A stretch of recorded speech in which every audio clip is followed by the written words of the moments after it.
And they're on their way. Queen Alicia moving up Lakey's way.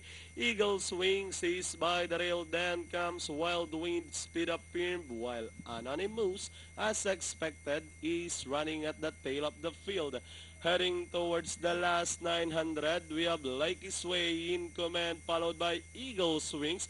Queen Alicia racing into that this moment, then running in fourth Wild Wind. Down in fifth is Speed Up and Anonymous.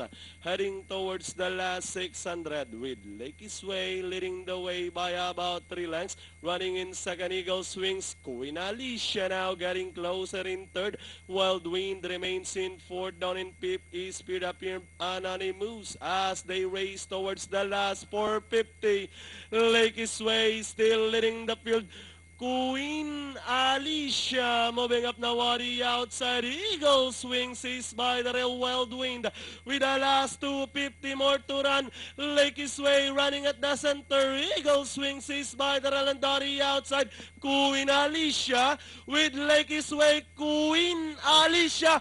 Wild Wind moves up to grab the lead and leading the wire. It's Wild Wind. Second that's Lakey's Way close with Queen Alicia. Then comes number 1, Eagle Swings.